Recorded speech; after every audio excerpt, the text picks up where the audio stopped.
என் அக்கா தங்கச்சி அண்ணன் தம்பி குடும்ப உறவுகளை இழந்து அந்த வலியோட இருக்கிற என்ன நீங்க ஏளனமா பேசுறீங்களா? என் மேல பழிய தூக்கி போடுறீங்களா? இப்படி ஒரு சம்பவம் நடந்துருச்சு. இது ஏன், எதனால, அதுக்கான பின்னணி என்னன்ட்டு அந்த வலியோட வீட்டில் உட்கார்ந்துட்டு இருக்கிறேன். ஓடி ஒளிஞ்சிட்டான்னு வர சொல்றீங்களா?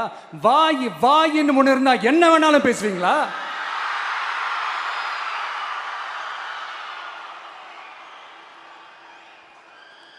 மக்களே, நான் உங்களையே கேட்குறேன். அன்னைக்கு அத்தனை க்ரௌடு இருந்துச்சு. அந்த க்ரௌடுக்கு தகுந்த மாதிரி போலீஸ் பாதுகாப்பு கொடுத்தாங்களா?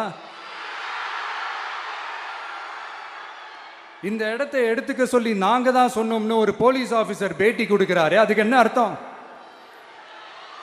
இவ்வளோ வலி, இவ்வளோ காயங்கள் கொடுத்துட்டு பழிய தூக்கி நம்ம மேல போட்டுட்டு அதுல ஒரு அரசியல் ஆதாயம் தேடுறீங்களேயா?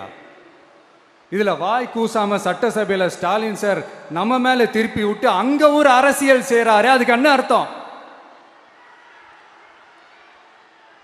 நமக்காக வந்திருக்கிற மக்களை காக்க வைக்கிறதுக்கு நான் ஒன்றும் ஆதாயம் தேடுற அரசியல்வாதியெல்லாம் கிடையாது. மக்களுக்காக அரசியலுக்கு வந்தவன் இந்த விஜய்.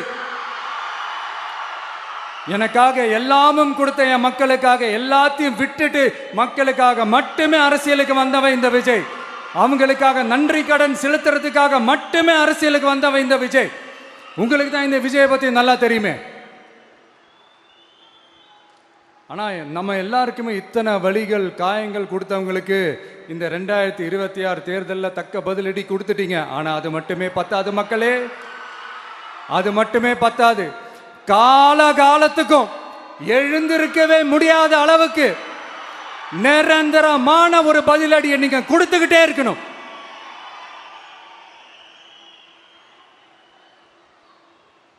இப்படிலாம் பண்ணா நான் மக்களை விட்டு ஓடிடுவேன் நினைப்பா?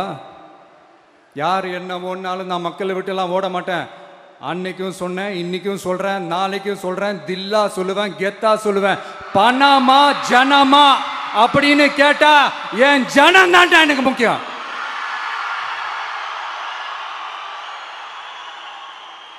மக்களே, உங்களை விட எனக்கு இந்த காசு பணம் முக்கியமா என்ன? இவ்வளோ குறைகள் நம்ம மேல சொல்றாங்களே, இப்ப நான் சொன்ன மாதிரி அவங்களால ஓப்பனா சொல்ல முடியுமா? அந்த தில்லு இருக்கா, திராணி இருக்கா? ஒரு கிடையாது.